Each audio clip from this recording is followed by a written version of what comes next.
dessa forma fica muito leviana a coisa, né? E lembrando que ele, desde o ano passado, insinuou que o time dele tinha perdido o campeonato. Como é que isso veio à tona? A contratação de técnicos da CIA para monitorar a arbitragem do futebol brasileiro veio à tona quando o Botafogo teve a derrocada no campo, não exatamente em relação à arbitragem, e perdeu o título brasileiro. Eu acho o Textor, sinceramente, um fanfarrão, cara. Fanfarrão. Ainda falou dos bezerros, né? Do gramado sintético, que não vai jogar onde bezerro pasta, aquela coisa toda, para defender o gramado sintético. Acho um cartola, como eu falei, como qualquer um brasileiro. Defende o dele, faz acusações para lá e para cá, que prova então. Que prova então as questões todas que ele tem levantado desde novembro do ano passado, né? Já faz tempo. E a cada hora ele toca nesse assunto, como se o Botafogo tivesse perdido o campeonato por conta da arbitragem. E aí é aquela ligação que o Juca faz. O torcedor do Botafogo acaba acreditando nisso, né?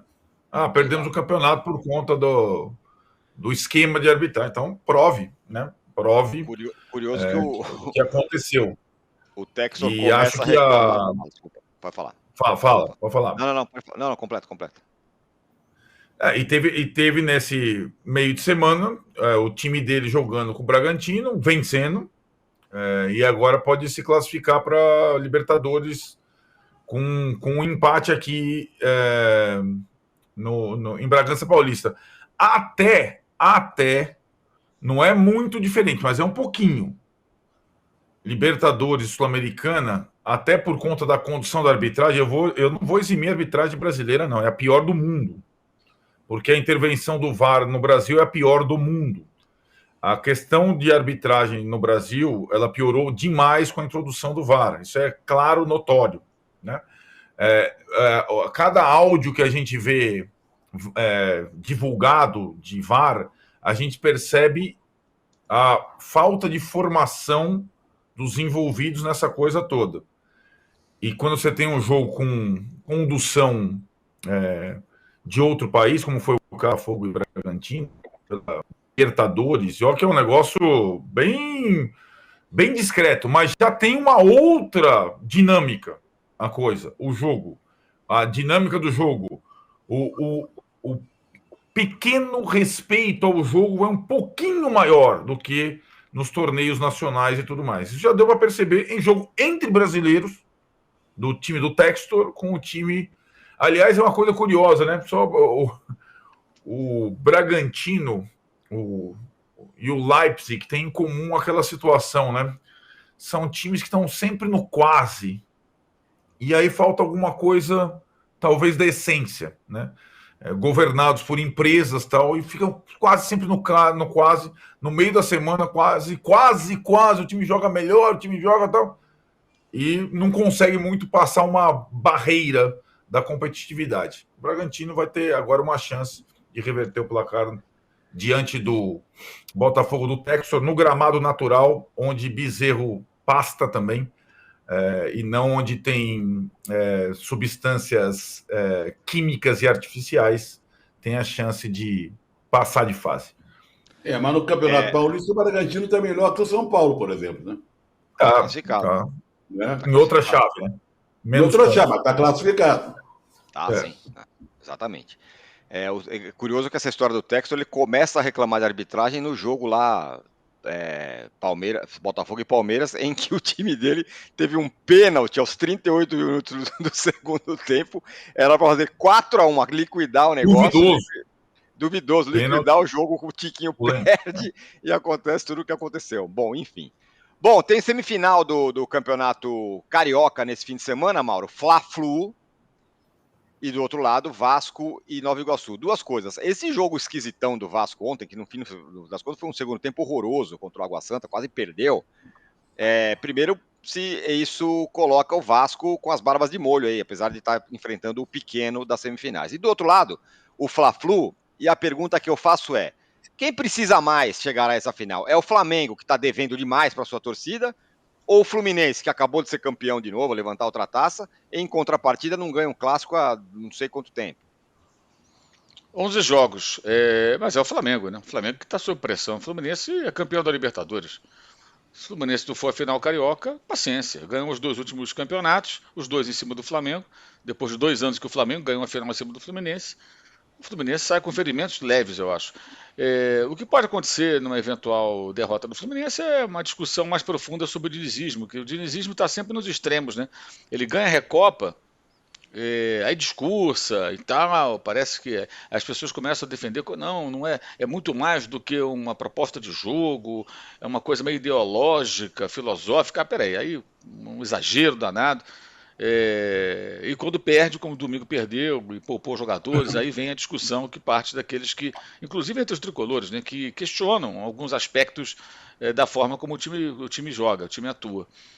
Mas o Flamengo, se for eliminado, se perder esse jogo, depois que for eliminado, ele vai virar um castelo de areia, né? Que vai se desmanchar depois de fazer uma boa fase de classificação do campeonato. O Flamengo precisa muito do resultado, muito mais que o Fluminense. O Fluminense joga um pouco mais leve, eu diria, porque sabe que uma eventual derrota não vai trazer consequências tão duras como para o seu rival.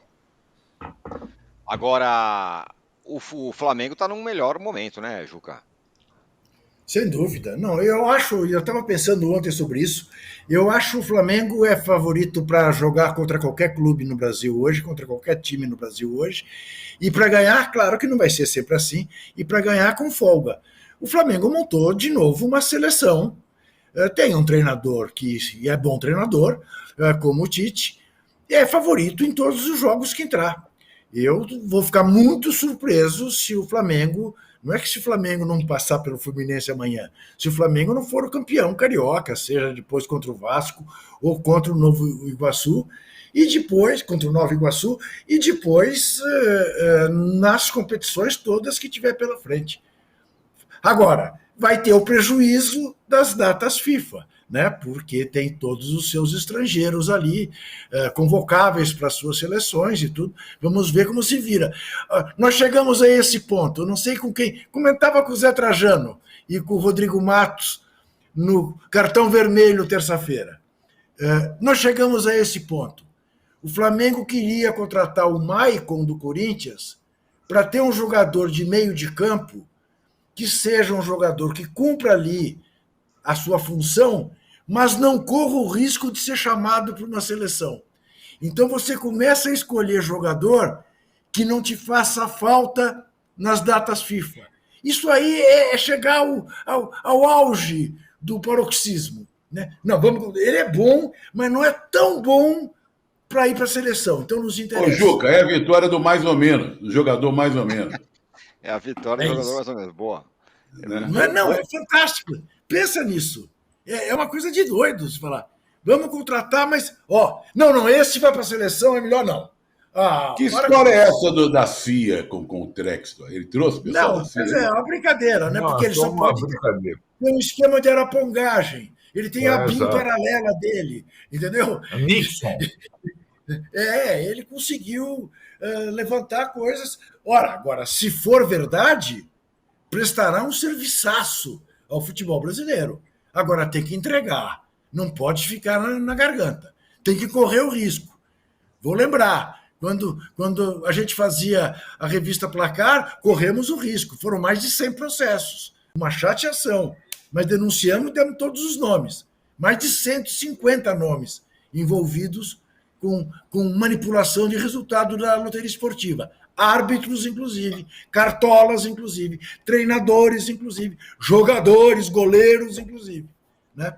Bom, tem que botar para o povo saber. Afinal, o cara não está falando qualquer coisa, né? Está falando que tem gravação de juiz pedindo, reclamando que não pagou a propina. E não recebeu a propina. Casa de apostas e tudo mais. Não é pouca coisa o que está fazendo o Textor, de fato tem que provar. Você falou, qual foi a sua frase, Trajano? Muito boa, agora. Jogador mais ou menos. É a vitória do jogador mais ou menos, não é isso? Porque esse aí agora está no mercado sendo disputado a tapa. Isso. Porque muita gente vai disputar a Copa América, sobra para esse tipo de cara ali, né? tem uma chance de ser contratado. Isso é gancho para eu falar sobre uma reportagem que está aqui no ar, entrou no ar hoje no All Sport, que é uma reportagem especial sobre o que é o contrário do jogador, mais ou menos, que é o camisa 10. É uma longa discussão que foi feita sobre o camisa 10 no futebol brasileiro. Cadê o camisa 10? Acabou o camisa 10 no futebol brasileiro? Ou a gente não sabe exatamente o que o camisa 10, o que significa o camisa 10? Porque o camisa 10 tem vários diferentes. E essa é uma reportagem muito legal que está aqui no All Sport. A gente pode até colocar ela na tela aí para a gente dar uma espiada. Mas aí eu queria perguntar para você, Trajano. Acabou esse negócio de camisa 10? Primeiro a gente tem que entender direitinho o que é camisa 10. Isso. Porque quando a gente fala que acabou o camisa 10, a gente quer dizer que acabou aquele meia que jogava no meio campo, que era o articulador, né? É o jogador que saía, que dava um bom passe em profundidade, que chutava de fora da área, que armava, tinha um volante que era um apoiador ali atrás, e o meia que era o sofisticado, que fazia a bola rolar, o bom passe, e até fazia gols eventualmente. Só que teve uma época que o Brasil começou a apanhar de todo mundo, porque toda a seleção estrangeira que vinha aqui tinha um 10. Esse 10 é armador. Echeverri, pessoal da Bolívia, pessoal... Aguinaga, todo time, e eles botavam... Até aquele que o São Paulo contratou, o chileno. Sierra. Todos eles tinham esse 10 aí, né? Eu não estou falando nem da Argentina, que é um capítulo à parte. E essa história do 10 é tão complicada, e eu não li a reportagem, mas se for feita por gente nova, é bom tomar cuidado, porque talvez a história venha mais de longe, o cara tem que se aprofundar muito. Por exemplo, todo mundo fala que o Tostão era 10. Não era, nunca jogou de 10. Tostão era o número 8 no Cruzeiro. O 10 era o Dirceu Lopes. Sabe? O Gerson não era 10. O Gerson foi o melhor 10 que eu vi jogar, mas não era 10. O Gerson era aquele jogador que iria até a área dele, pedia ao goleiro, Manga, daqui, o Manguinha dá a bola aqui, dava para ele, ele botava o pé em cima da bola, fazia assim para o ataque, ia rolando a bola um pouquinho, mandava o ataque ir, e um passe de 40 metros no pé do Jairzinho, do Roberto, do Paulo César Caju, não sei o que e tal.